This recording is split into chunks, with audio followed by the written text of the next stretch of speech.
Here we are. You are being presented here, Colonel Dillon. You're on screen with your titles.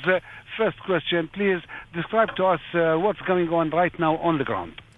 We're talking about Raqqa right now. Syrian Democratic Forces have taken more than 100 city blocks over the course of the last week. They continue to put pressure on ISIS throughout Raqqa. More than 200 civilians have made it safely to SDF territory and are being taken care of. We've also seen many ISIS defect and surrender themselves, to include leaders there.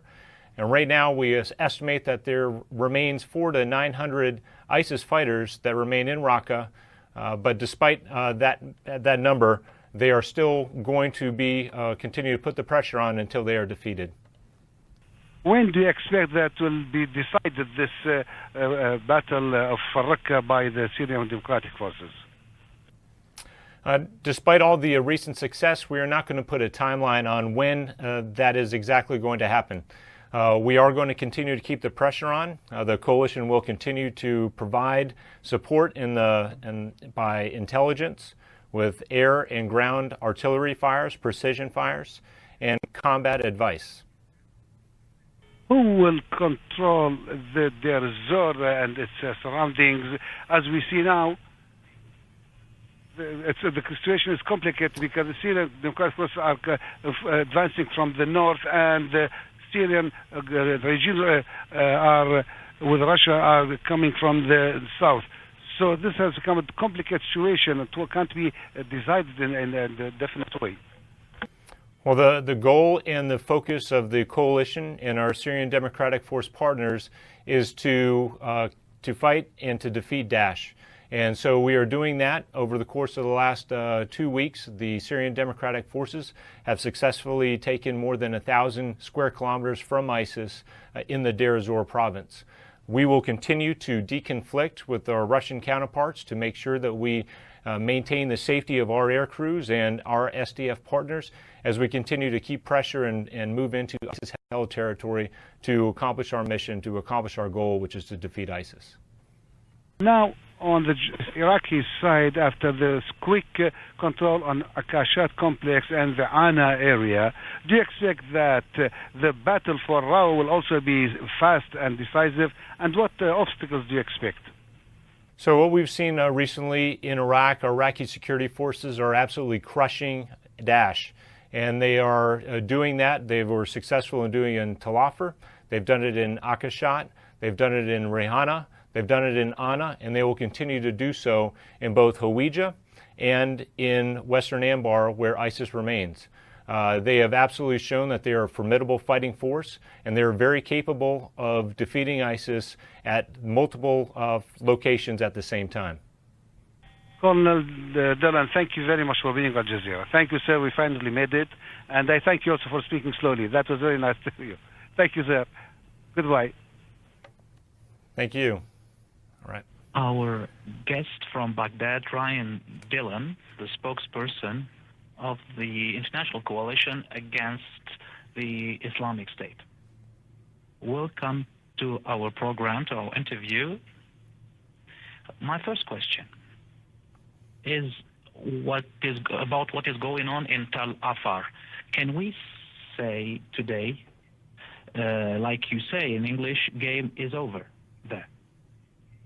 What I will say is that the Iraqi security forces have shown very decisive and very prominent, not victory, but offensive operations where all elements of the Iraqi security forces work together, a simultaneous attack on multiple fronts, and in 9 days, nearly 1,000 square kilometers of ground had been taken, once held by ISIS.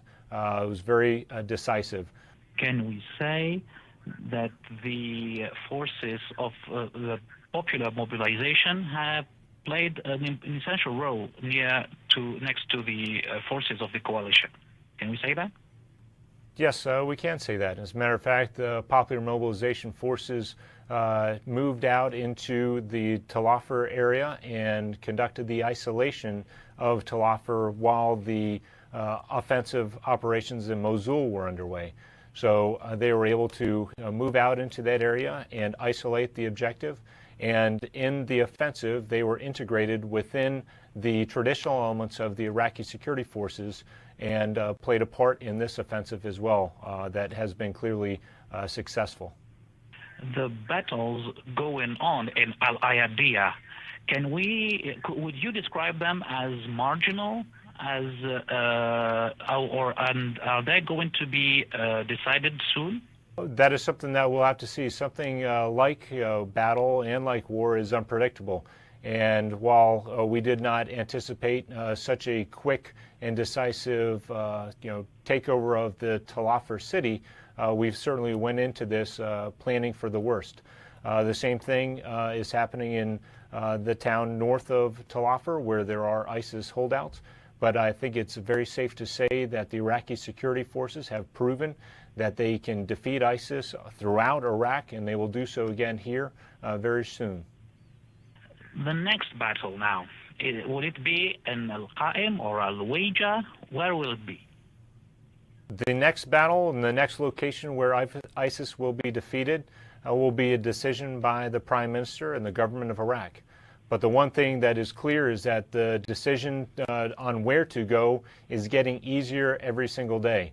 Right now, there really are just less than a handful of choices where ISIS still remains in control of areas, and that is in Hawija and in the western Anbar province. But as we've seen in the trend of the string of defeats over the course of the last 3 years in Fallujah, Ramadi, Tikrit, and in Mosul and Tal Afar, I think we know the way that these battles in the remaining pockets will go as well.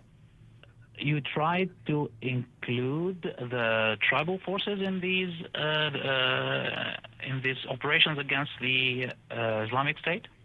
The tribal mobilization forces have also played a part, and we are going to see in the future what their role could potentially be in Western Anbar. But specifically in Mosul, tribal mobilization forces were integrated within the police force and were considered by the Nineveh police chief as sons of the city. These are people who are from the areas. They know the residents and the citizens, and they know who do not belong, who are those foreigners and who are potentially Daesh fighters. So they have been also an integral part of holding security in places that have been liberated already.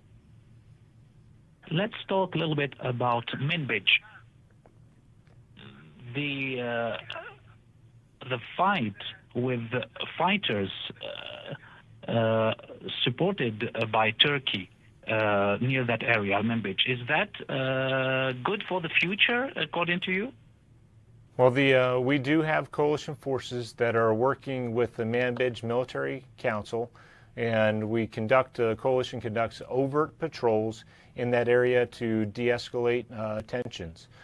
So we will continue to do that. We have been doing it for many, many months now, and we'll continue to do that to make sure that all elements in the region and in this area are focused on the number one threat and the number one enemy, which is ISIS.